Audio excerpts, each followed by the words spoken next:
St. Catherine of Siena said, "Be who God meant you to be, and you will set the world on fire." In my humble opinion, I believe that's what our guest is doing today. His name is Rick Sobeck. We're privileged to have him on My Faith with Homer and Pip. We are joined by the irreplaceable producer, Brent Young, and the incomparable Homer True. It was Homer's vision to start My Faith with Homer and Pip. And Rick, just so you know, everybody gets a nickname. My nickname is Tommy. So Tommy, tossing it over to the Homer. My faith, my favorite question is curious. I don't know if someone's asked you this before, Rick, but I don't know where you're going to start. You can start any way you want when someone says, tell me about your faith. Take it away. I'll start by saying that God has done great things for us. He's filled us with laughter and music, and he's done as well for my life. I started, I grew up in Winona, Minnesota, born in 1955, and went to my mother was kind enough to make sure that I went to Catholic grade school.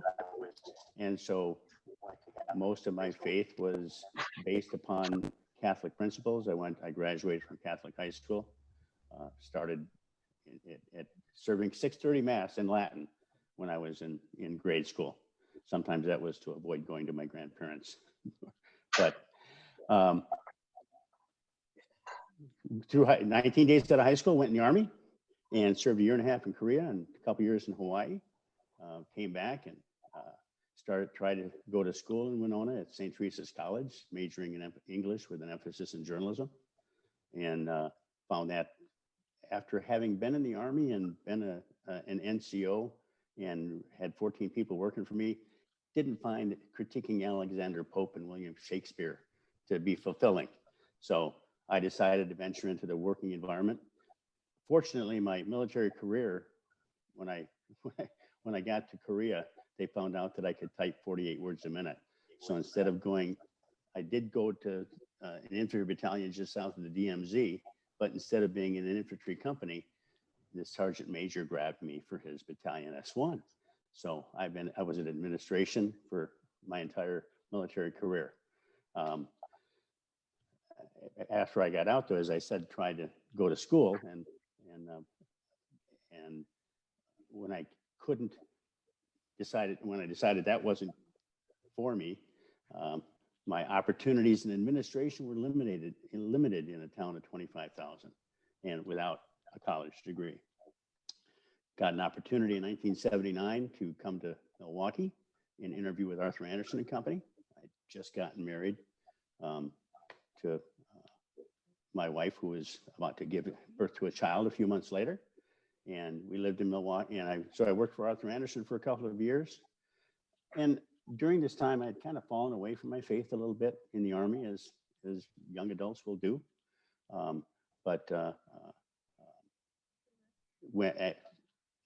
Got married in the courthouse. As I said, came to Milwaukee. That employment with Arthur Anderson and my marriage didn't last too long. So 1981, I had left Arthur Anderson, and I was kind of unemployed for a while, serving as a bartender. Finally found a landing spot at the VA, and then shortly thereafter, in August of '84, found an opportunity with Otis Elevator, and I spent 25 years with Otis, leaving them only about 10 years ago to take on other challenges. As I said, my faith was really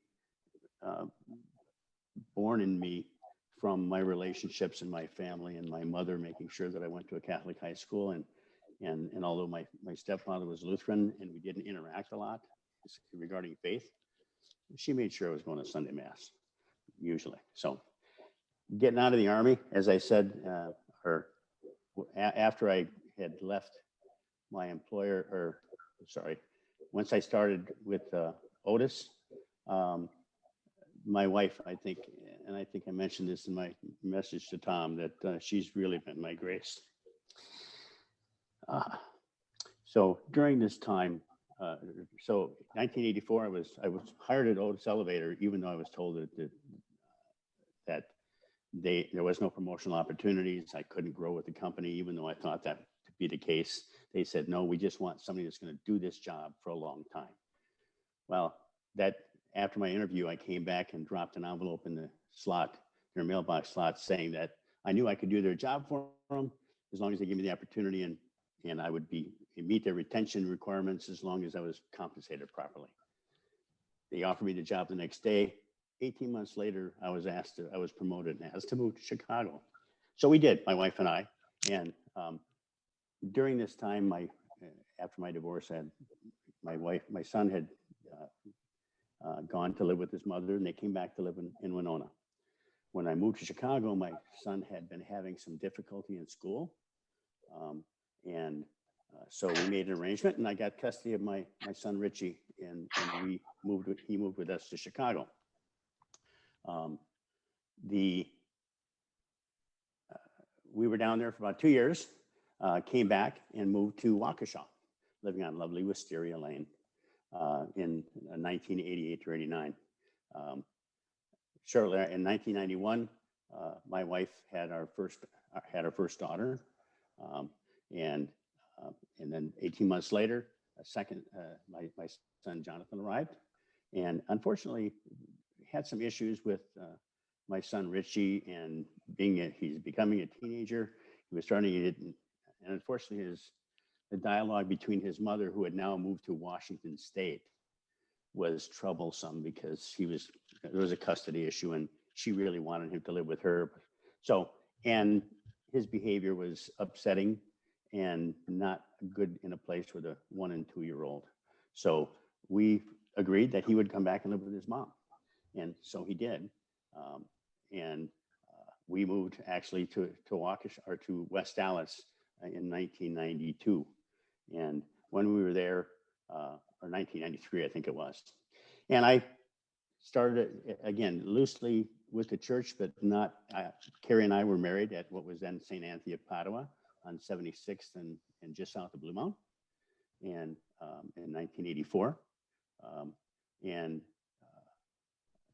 As I say, so we still maintained an association with the church. As the kids started to grow up, and we moved to West Dallas, wanted to make sure that they were had participated in faith, even though that we were sending them to a public school. We wanted them to go to CCD at Mary Queen of Heaven. And it was, I think,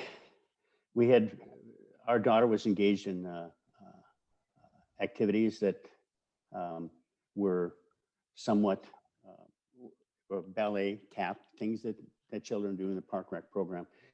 She had been sick on and off, and we couldn't figure out what it was. And one day,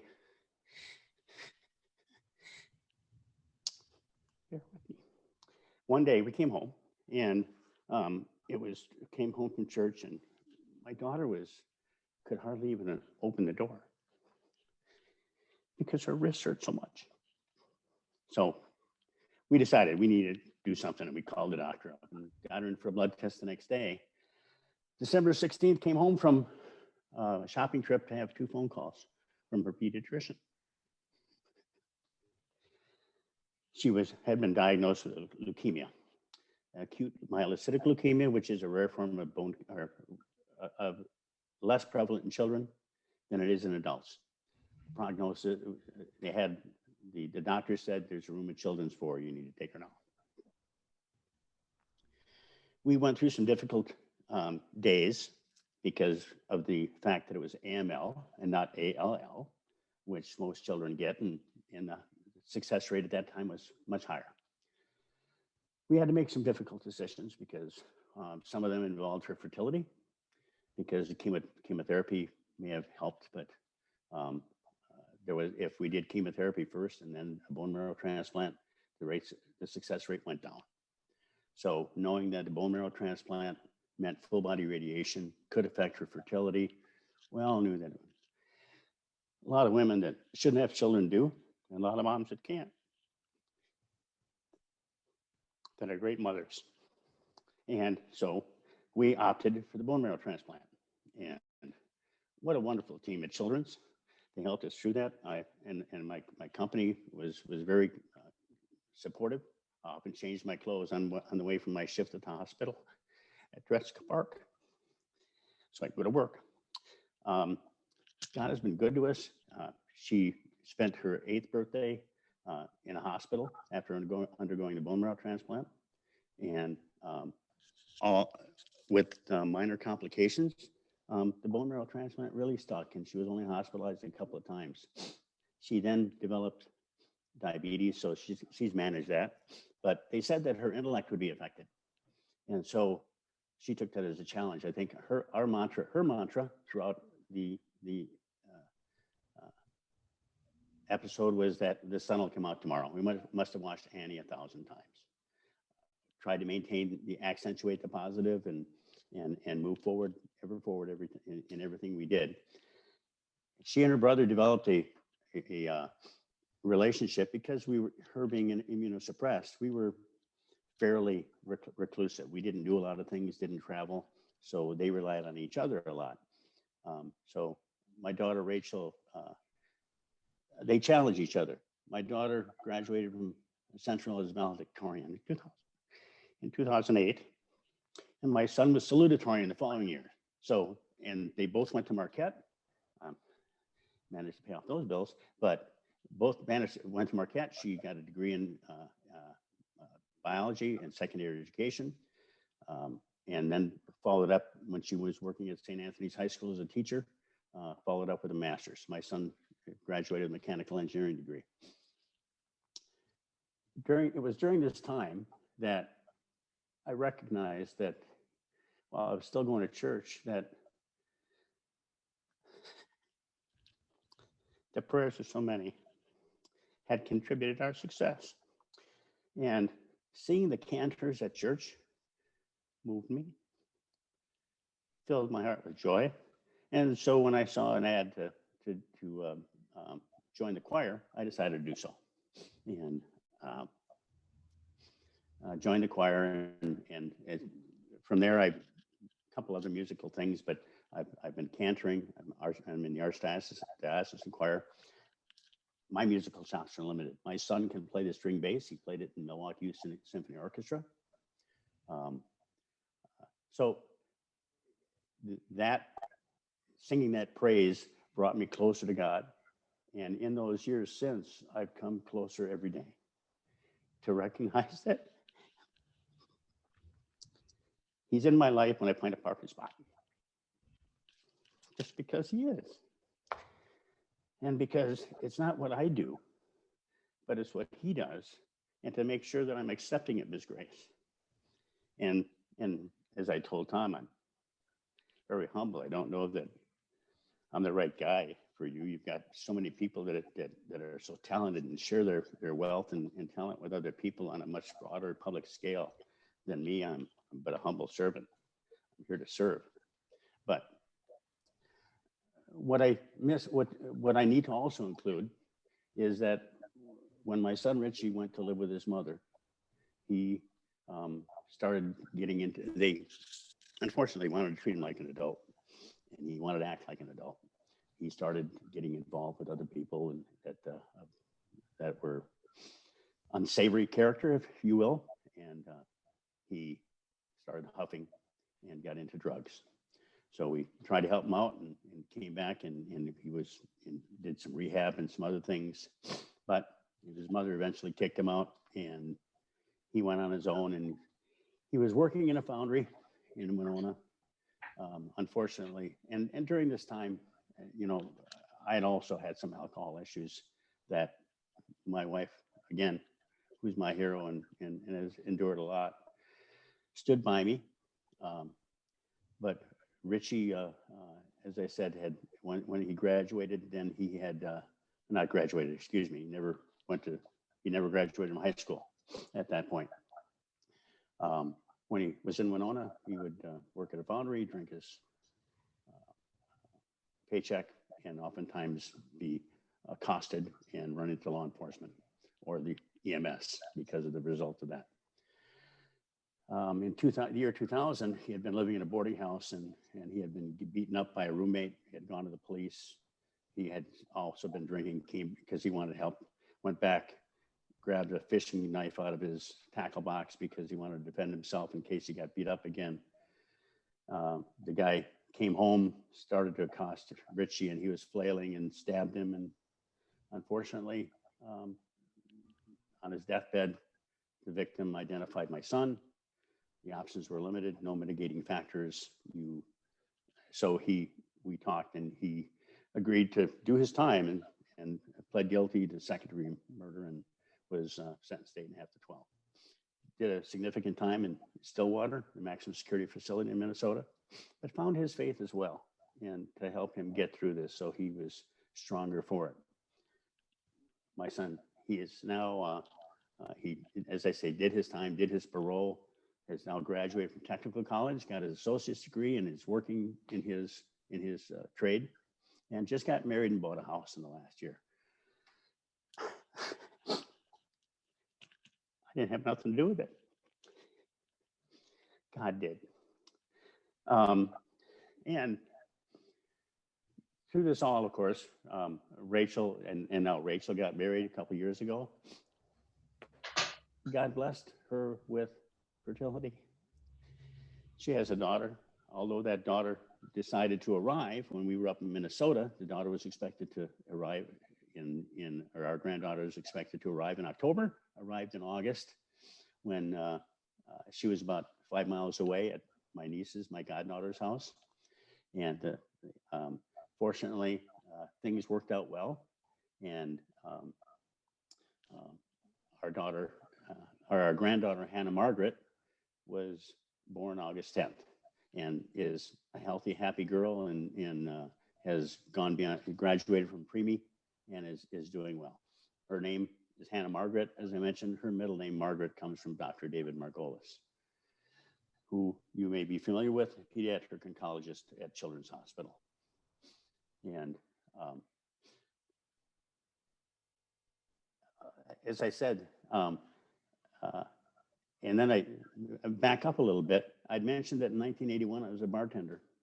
In 1981, about 1983. I discovered 3 years ago that a 27-year-old bartender that I had fathered a child 37 years earlier. And so I found out that I had not only a daughter, but 3 grandchildren. So I got this shirt that, of course, my favorite kids call me Grandpa. My favorite people. And of course, this was hurtful for me to have to tell my wife that I was not aware of this. It only came, and here we were with my daughter facing infertility concerns, although she was married. Now I had a granddaughter, so it was hurtful that I had grandchildren. My daughter, my wife didn't. God blessed Rachel with a daughter, and so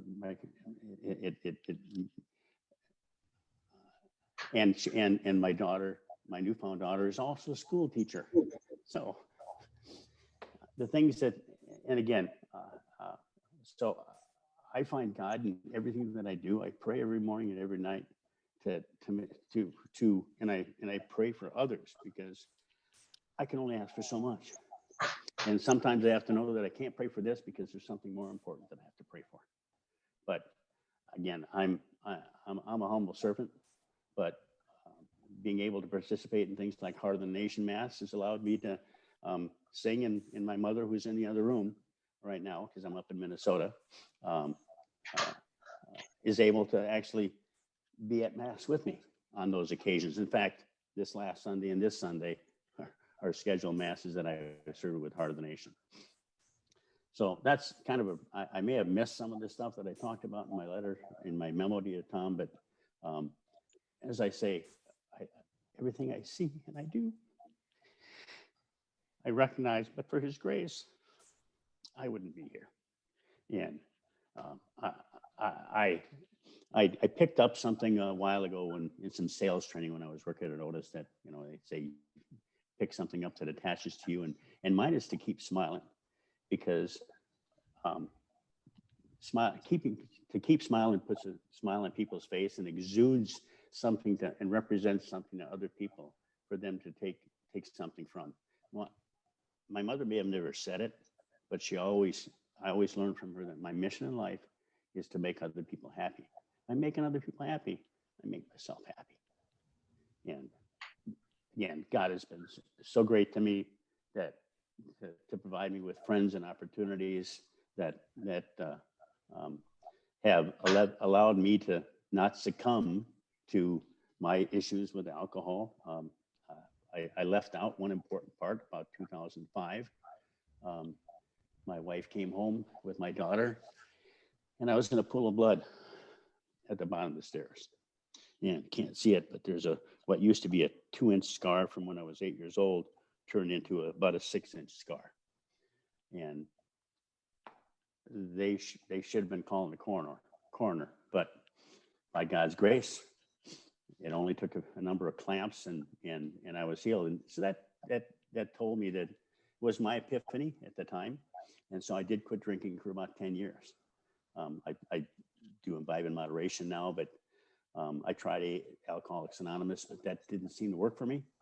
But just going to church and recognizing that, and even though my wife doesn't go to church on a regular basis, she goes on occasion. She prays, and I know that maybe her prayers have been answered more than mine. But yeah, she's my hero as well. And I can't speak to enough about my daughter, who is now a teacher at St. Leonard's High School, or St. Leonard's grade school in Muskego. So I don't know. My first question is, not everybody chooses to analyze these events as you had through God's grace. When did that moment start or occur that this is how you saw it and felt it with that relationship? Well, I don't know if there was an epiphany moment.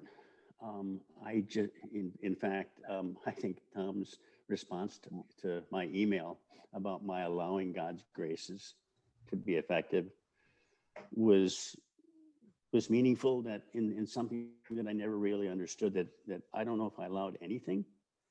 I think that, but it was after that blow to the head, I think, that I needed to, and I already had started to sing in my choir, at the church choir at that point. But I think it was at that point that I recognized that were it not for his grace, I wouldn't be here. So again, I got a little more serious about it. And I'm not a scripture quoting kind of guy. You know, I get my messages oftentimes from the Psalms. Fortunate enough to have cantored my daughter's wedding. So, but and my memory, my short-term memory maybe is not as effective. So I can't recall and quote a lot of things, but I just know that, again, that it wasn't a time of understanding that his works were at play. It was understanding that, but not for his grace, I wouldn't be here. And I look at, you know, that my wife could have made other decisions instead of standing up and supporting me, and that my children could have recognized that my alcohol abuse, and it was abusive to them because I'd come home and rant over nothing. So I don't know that there was an epiphany, but it was all in his plan. And so it all started to come together a piece at a time. The fact that I was asked to, or I saw and recognized music because my children had musical chops, right? The daughter plays violin, son plays the bass. I sang in a church, in a boys' choir when I was about 7 years old, but that was the only experience I had. Went to audition for the choir. Okay, I had range, so okay, you can join. So didn't have to learn a lot about that. So from there, an invitation to join a community choir, the Suburban Singers in West Dallas, in 2004. And then singing with MPH in Heart of the Nation, and Deanna sing as part of their group. And then somehow being singled out by Deanna to be one of those on-call people that she can call at a moment's notice to get some support. Again, I'm not the most talented page in the book, of course, but you know, and then also an invitation to join the Archdiocesan Choir. And if you ever watched 3 years ago, there was a thing called Nostra Aetate, which was the celebration of the Jewish relationship with the Catholics. And at the end of it, or yeah, I can still see it on YouTube. At the end of it, when the director had said to make sure that the back of the cathedral, you wait till the sound stops before you close your mouth. You could see me with my mouth wide open because the camera happened to zoom in on me at the end of the song, just before the credits rolled. So all those musical things that brought me to a place where I can contribute, I can participate. I cantor at my Sunday Mass on a regular basis. I've been changing the marquee for 15 years now.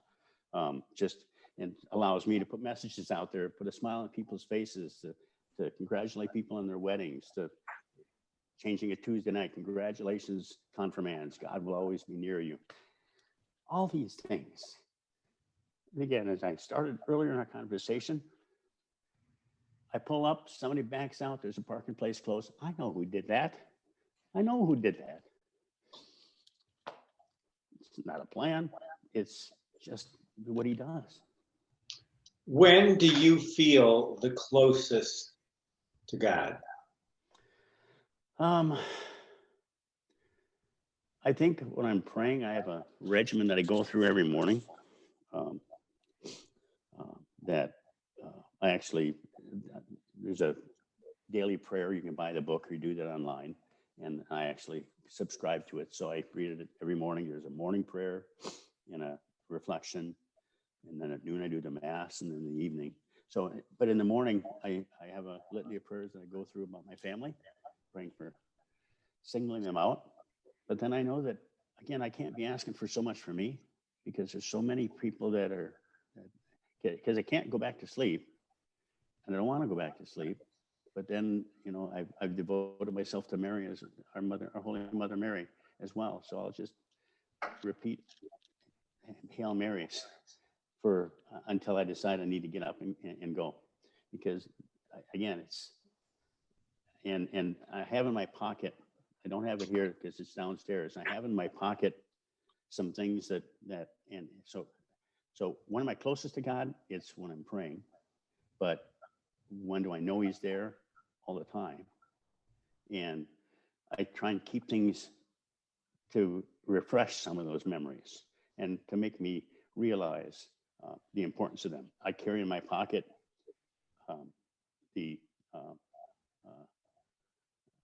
God grant me the serenity to accept the things I can, to change, the courage to change the things I can, the wisdom to know the difference. And because of the fact that I know that will help me as well as others through struggles with addictions. The next coin is St. Max Kolbe, the saint of addiction recovery. God, give me the strength to overcome my addiction, clear vision. Well, now I'm screwing myself. I can't remember. But a coin from St. Max Kolbe to talk about addiction recovery and pray for and to recognize that it's a daily struggle. I carry a coin, 1951 $50, to remember my sister Debbie, who passed when she was 42, and other relatives who have passed too early.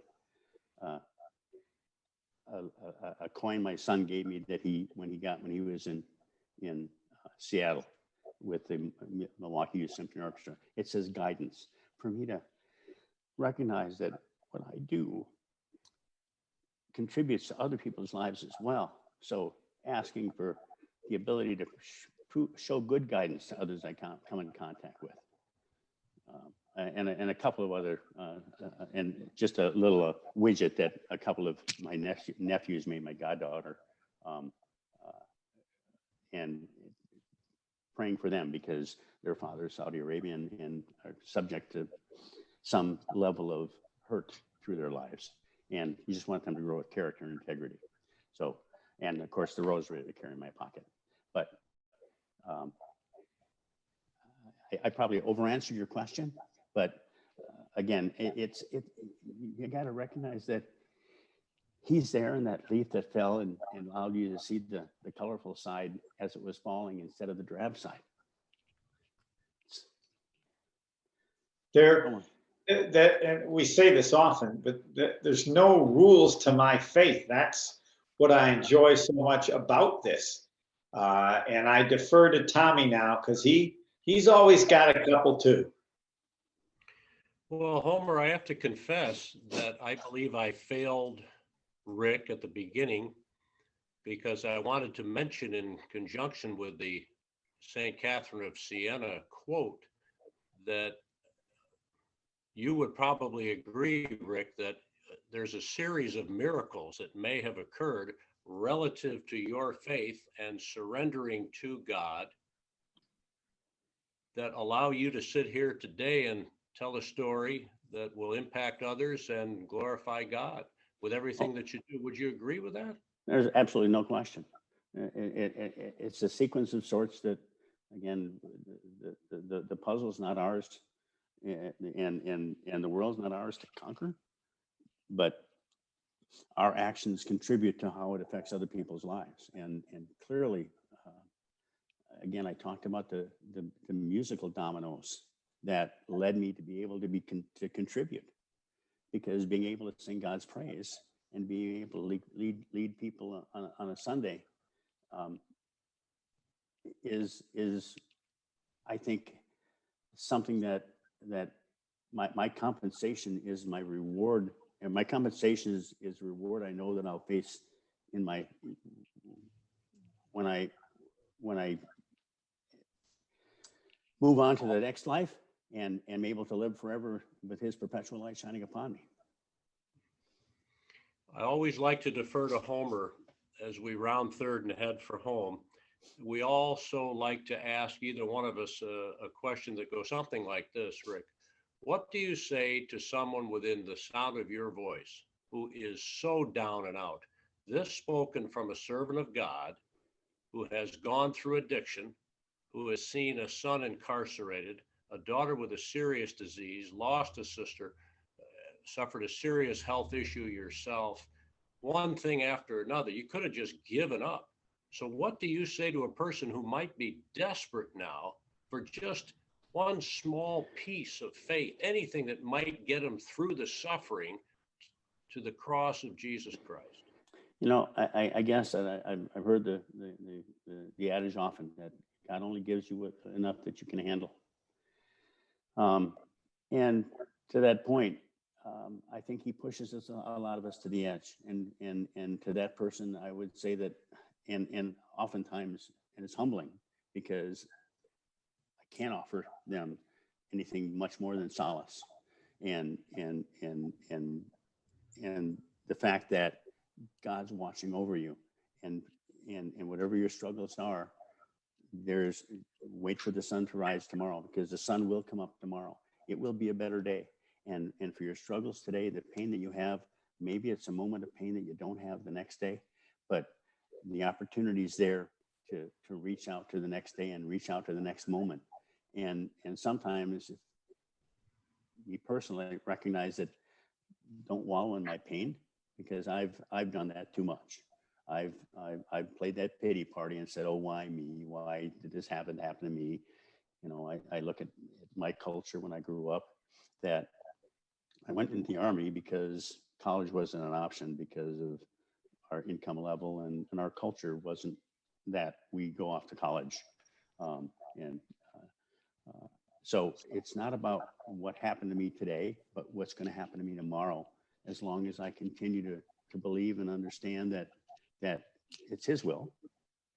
You know, I look around at all the things that I have, you know, the friendships that have gotten me through some of these things. I've got a couple of friends that I've had forever that have pulled me out of difficult places.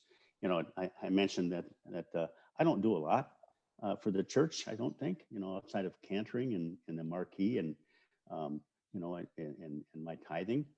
You know, I have a good friend who lost his wife when his children were very young, and his faith got him through it too.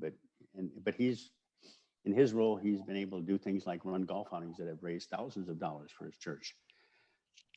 Our call sometimes is to do what we can, when we can, how we can.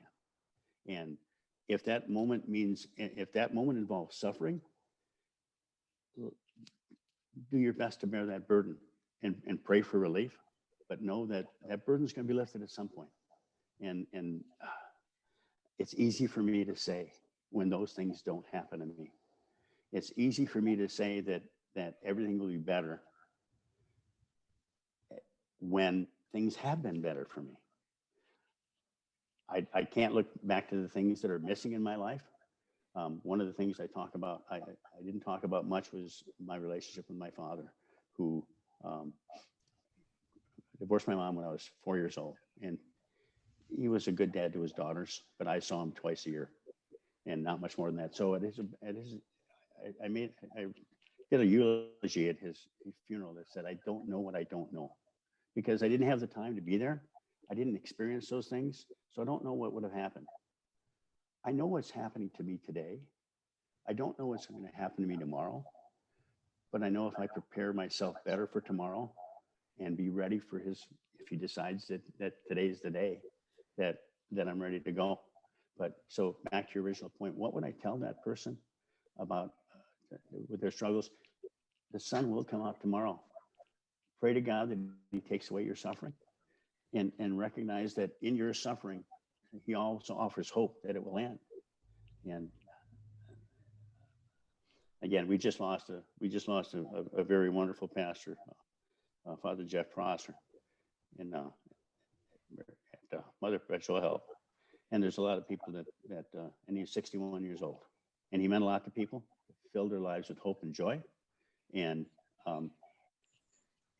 he'll be missed greatly because of his interactions. Each one of us will be missed within our families, but if God wishes to take us, it's his decision. Homer's back.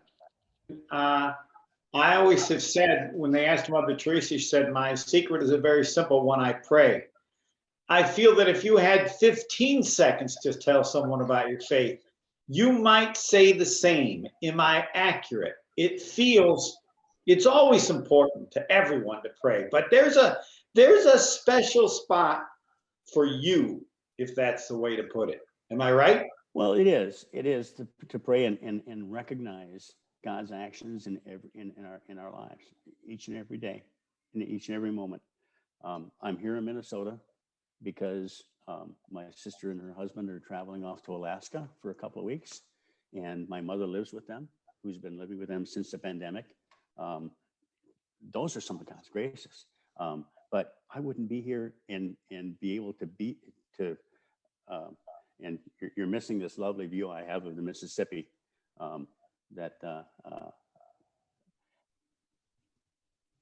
because of his grace and I have to understand that it's all a bunch of dominoes or a big puzzle that I don't get to put together, but I'm the benefactor of. And so, yes, when I say I pray, I'm gonna in a down moment, if I see something, or I'll be going through Facebook and I'll see one of those things, pray for me, and golly gosh darn, I will.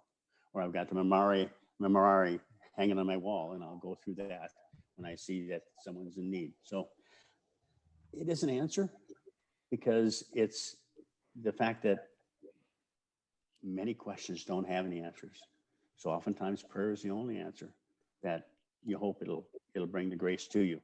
And I'm undeserving. I got to tell you, these things that have happened in my life that I've been graced with, 4 kids that all have college degrees. I don't, but, and a wife that's stuck with me for now 35 years. I'm sorry, I better correct myself, 37 years. God has been good to me. Homer, tough to go on from there, I would say. Hey, good place to I end. agree. Yeah. And I think I mentioned something about the audio. I think my end was unstable. So I think you were just fine, Rick. I apologize. But I thank you on behalf of my dear friends and brothers for agreeing to be vulnerable, to take the time to share your faith story. Hopefully for yourself, that it blessed you in some ways. As Homer says, this is often the case. because I'm certain that you've blessed others. So thank you, and God's blessings to you and your family, and maybe the Homer and I will see you at Heart of the Nation Mass sometime. All right, keep smiling, stay well. Take care. I'll be listening to you on 94.5, Homer. That is awesome. That's a good decision also, Rick. Rick Sobeck, our great guest on My Faith with Homer and Pip. For the Homer and Brent Young, our marvelous producer, I'm Tommy Pippins. Thanks for tuning in, everybody. Faith, hope, and love. That's a terrific triumvirate. We'll leave Y'all you keep with smiling. Y'all keep smiling. Stay well. that. God bless.